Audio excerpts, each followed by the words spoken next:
I was going to use this one today, but it ain't right. It picked it up and it just isn't right. It will come in and I will use it. Well, I have used it. It's great, but today wasn't right. You have to get that understanding. So we're using this one. Probably doesn't make a lot of odds. Well, it does. It makes an awful lot of odds. Everything makes a lot of odds.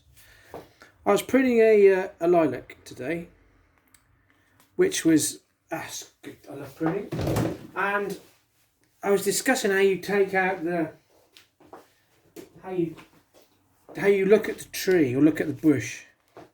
And if you know syringas, that's lilacs. They're very often cut at the top or midway, which means that then they grow from that point upwards, so from the knuckle upwards, and then they get really high, and you don't get new growth from the bottom. So when you have got that kind of thing in front of you, and I must remember to paint when I'm talking. It's a good idea. You then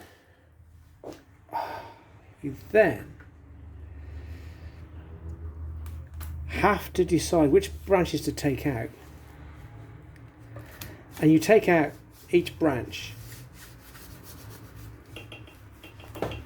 and you take it one by one. You look at it as a whole thing and then think, oh, I'll take that out, and then you start. So you just take one out at a time. I love doing those. Look at that without the light on. They just sing out, don't they? Then you look at another one and you take one branch out, and then it becomes apparent when you put the next one. It's exactly by the time it's doing this. You put a mark on the piece of paper. You may have some concept somewhere in the back of your head that you don't even know you've got.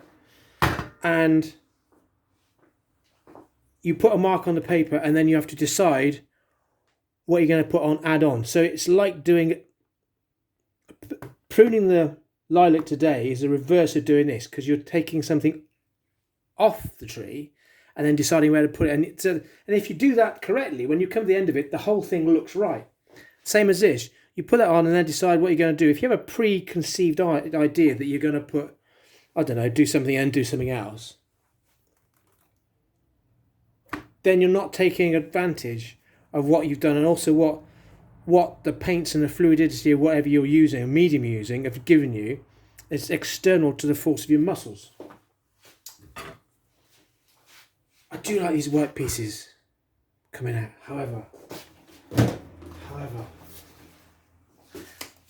and when you do that, when you get one trowel in, just do it.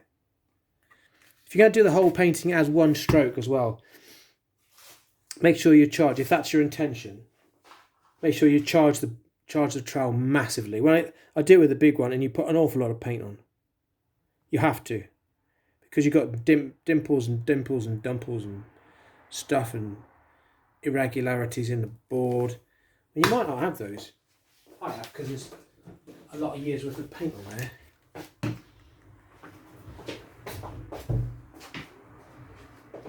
Well, I think it's a year. I did take it off a while back. Peeled it off. Do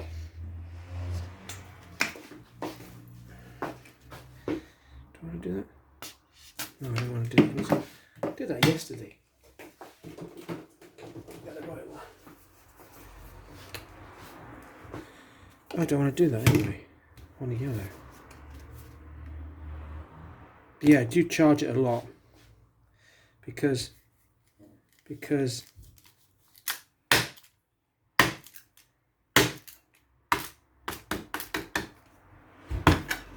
404, because if you don't put enough on there, it won't work.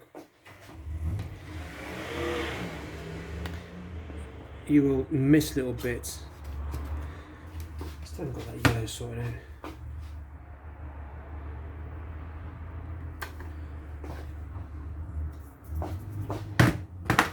Another trowel, another colour, another day, another dollar. That works. But that really works, actually. Am I just putting this orange in just to fill the paper up because I've decided to do it? Possible. As long as I realise that, and working out the bits you want to keep, which is always nice. Ooh, that's good.